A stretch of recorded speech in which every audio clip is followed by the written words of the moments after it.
Hello everyone. कैसे हैं आप सभी। आई होप आप सबकी गवर्नमेंट एग्जामिनेशन की जो प्रिपरेशन है वो बहुत अच्छी चल रही होगी। आज की वीडियो पर हम लोग एक बहुत इम्पॉर्टेंट टॉपिक जो आज का ट्रेंड में चल रहा है वो है हमारा राजस्थान में रीट वैकेंसी को लेकर जो चर्चा में चल रहा है टॉपिक, उस पर मैं आप लोगों के कुछ डाउट्स क्लियर करने वाली हूँ। क्योंकि मैंने इसको लेकर पहले 2 वीडियो बनाई हैं, उस वीडियो में बहुत सारे कैंडिडेट्स के कमेंट्स भी देखने को मिले।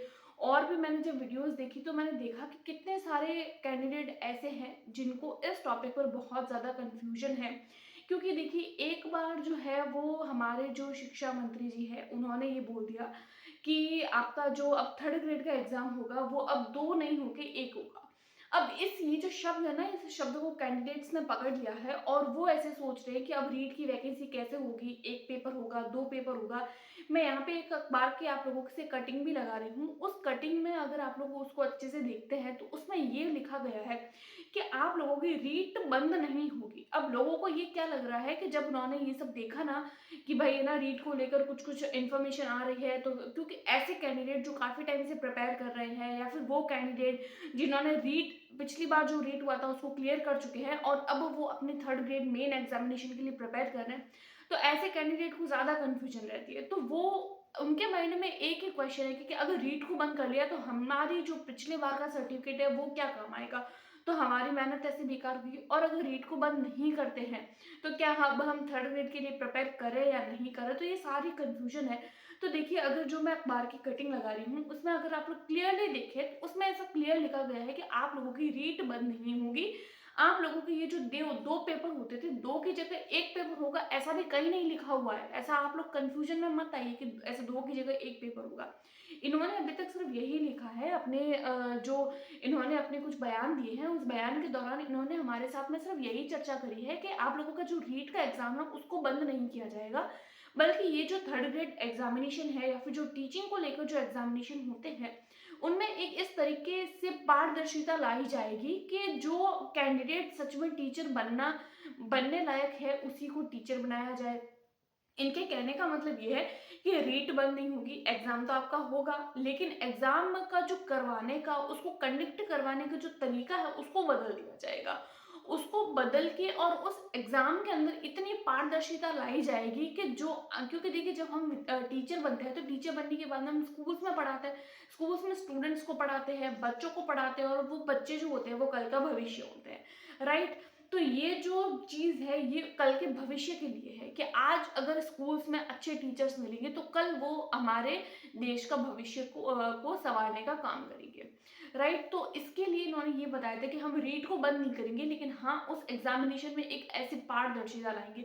अब पारदर्शिता लाने का क्या मतलब है, इसके बारे में इन्होंने अभी तक कुछ नहीं कहा है हमारे माननीय शिक्षा मंत्री जी द्वारा। अब उनका अगर कोई नया बयान आता है तो उस नए बयान में अगर वो कुछ कहते हैं तो हमें कुछ शायद से पता चल पाए कि वो एक्चुअल में क्या कहना चाह रहे हैं।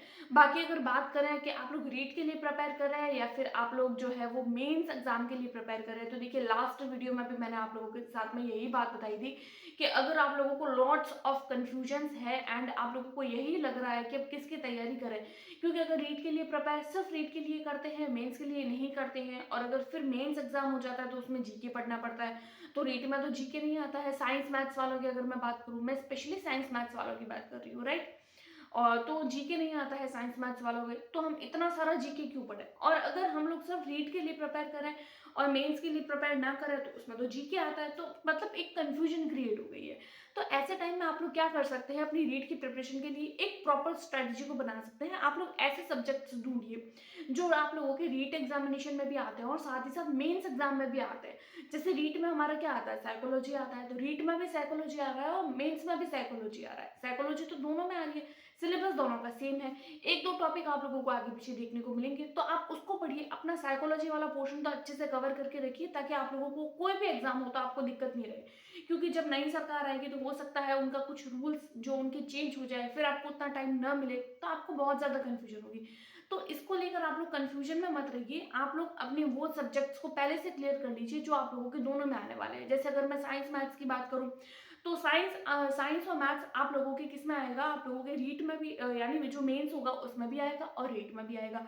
तो साइंस मैथ्स को आप पहले से कर लीजिए। लेवल 2 के लिए एग्जाम दे रहे हैं तो आप लोग 6, 7, 8 इन तीनों की जो भी साइंस एंड मैथ्स, और उसके अलावा 9th-10th के कुछ कुछ टॉपिक जो आप लोगों को पढ़ने पड़ेंगे, क्योंकि साइंस और मैथ्स का थोड़ा सा आप लोगों को लेवल हाई देखने को मिलता है। उसके अलावा लैंग्वेज वाले पोर्शन को और जीके वाले पोर्शन को आप अभी रहने दीजिए। अगर आप लोगों ने जो है वो रीट या फिर मेंस दोनों में से अगर आप लोग दोनों को कॉमनली प्रिपेयर करना चाहते हैं ना, तो आप लोग ऐसा ही करिए। अपना जो मेन सब्जेक्ट है, अगर आप लोग साइंस मैथ्स है तो साइंस मैथ्स सब्जेक्ट को कवर करके रखिए, और अगर आप लोग आर्ट्स स्ट्रीम से है तो आप लोग अपना एसएसटी वाला जो पोर्शन है उसको कवर करके रखिए। साथ ही साथ आपका साइकोलॉजी एंड आप लोगों के सब्जेक्ट की पेडागोजी, साइंस मैथ्स है तो साइंस और मैथ्स की पेडागोजी आएगी, और एसएसटी से है तो एसएसटी की पेडागोजी आएगी। तो इसको आप लोग अच्छे से पहले कवर करके रख लीजिए, ताकि आप लोगों को जब भी आप लोगों को वैकेंसी देखने को मिले, मान लीजिए रीट की वैकेंसी आई तो रीट के टाइम पे आप लोगों का साइंस, मैथ्स और साइकोलॉजी ये 3 कंप्लीट होंगे, सब्जेक्ट की पेडागोजी भी कंप्लीट होगी। फिर आपको सिर्फ 2 सब्जेक्ट पढ़ने पड़ेंगे, एक आएगा हिंदी और दूसरा इंग्लिश, यानी कि सिर्फ लैंग्वेज वाला पोर्शन। उसके अलावा अगर आप लोगों के मेंस की बात होगी तो मेंस में भी सिर्फ आपको एक ही पढ़ना पड़ेगा, वो आपको होगा आपका जीके। तो उस टाइम पे आपको सारे सब्जेक्ट में नहीं उलझना पड़ेगा, राइट। और ये सॉरी, तो ये कुछ-कुछ बातें थी आज की वीडियो में जो मुझे आप लोगों के साथ में शेयर करनी थी, और मैंने भी बहुत अच्छे मार्क्स से अपने नीट के एग्ज़ाम को, अगर मैं प्री की बात करूँ तो प्री का एग्ज़ाम को इतना ज़्यादा टफ नहीं होता है कि आप लोग ना क्लियर कर पाएँ। आप लोग अगर एक बार थोड़ा ऊपर-ऊपर से देखेंगे और साथ ही साथ अगर आप लोग प्रीवियस ईयर करते हैं, ध्यान रखिए, प्रीवियस ईयर करना बहुत ज़्यादा इंपॉर्टेंट है। चाहे आप लोग किसी भी टेट का एग्ज़ाम देते हैं, तो हर एक टेट एग्ज़ामिनेशन के लिए प्रीवियस ईयर जो होते हैं वो बहुत ज़्यादा इंपॉर्टेंट होते हैं। तो आप लोग याद रखिए, ध्यान रखिए इस बात का कि प्रीवियस ईयर बहुत ज़्यादा इंपॉर्टेंट है। प्रीवियस ईयर को करें और अपनी थियोरी पढ़ें, अपनी सब्जेक्ट को मजबूत बनाएं। सब्जेक्ट को मजबूत बनाना बहुत ज़्यादा ज़रूरी है, क्योंकि मैंने जब मेरा एग्जाम दिया था तो मैंने यही चीज़ एनालाइज की है कि सब्जेक्ट को मजबूत बनाना कितना ज़्यादा इंपॉर्टेंट है।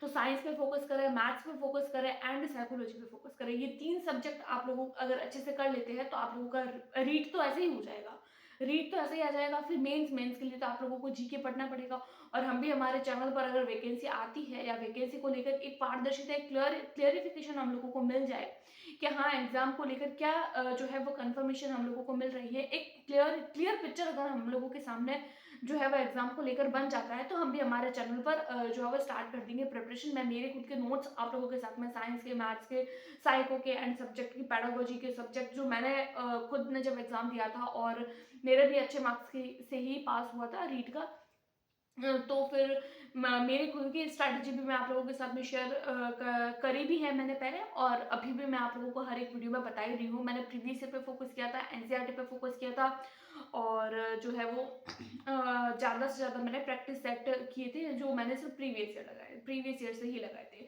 और बात करें अगर एग्जाम को लेकर के, रीट होगा या फिर मेंस होगा, कौन सा एग्जाम होगा, दोनों होंगे या फिर सिर्फ एक ही होगा, इसको लेकर अगर कंफ्यूजन है तो इसको लेकर देखिए, जो एग्ज़ाम है वो एक कोई ऐसा नहीं है कि सिर्फ एग्ज़ाम को जल्दबाजी में करवाना है और फटाफट से टीचर्स निकालने हैं।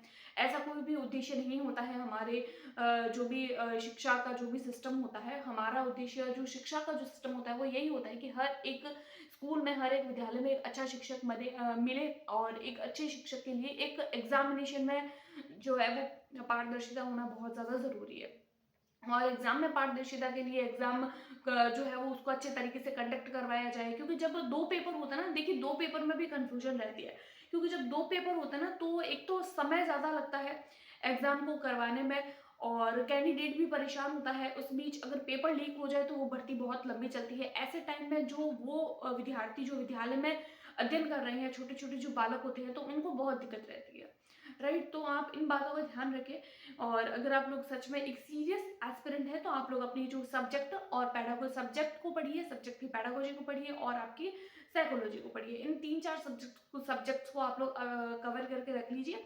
बाकी एग्जाम जो भर्ती है वो आप लोगों को अगस्त में, क्योंकि कल मैंने अपनी कम्युनिटी पोस्ट में एक जो है वो पोस्ट डाली थी जिसमें मैंने आप लोगों को बताया था कि फर्स्ट ग्रेड, सेकंड ग्रेड और थर्ड ग्रेड तीनों की वैकेंसी आएगी। तीनों की वैकेंसी कंफर्म है, और आएगी तो आएगी, मतलब 50,000 तक लगभग पद होंगे। अब कितने पद किसमें होंगे, तो ऑब्वियसली थर्ड ग्रेड में सबसे ज़्यादा पद हर बार देखने को मिलता है, तो इस बार भी सबसे ज़्यादा थर्ड ग्रेड में ही पद आप लोगों को देखने को मिलेंगे।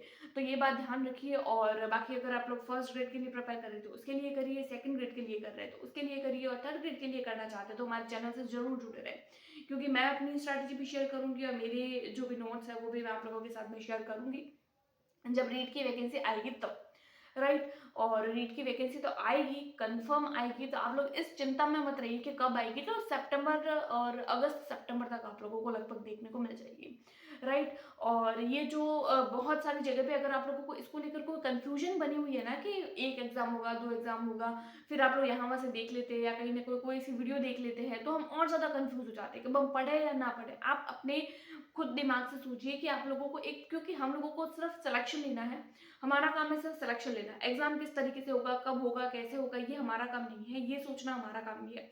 हमारा काम है सिर्फ और सिर्फ एग्जाम के लिए प्रिपरेशन करना। तो आप लोग प्रिपरेशन करिए, अच्छे से प्रिपरेशन करिए, और अपनी तैयारी को मजबूत करने के लिए मैंने जो बताया है उस टॉपिक्स को अभी से क्लियर करके रख लीजिए। बाकी एग्जाम जब होना होगा तब होगा, और सितंबर और अगस्त सितंबर तक लगभग आप लोगों को first grade, second grade, third grade तीनों की वैकेंसी आप लोगों को देखने को मिलेगी।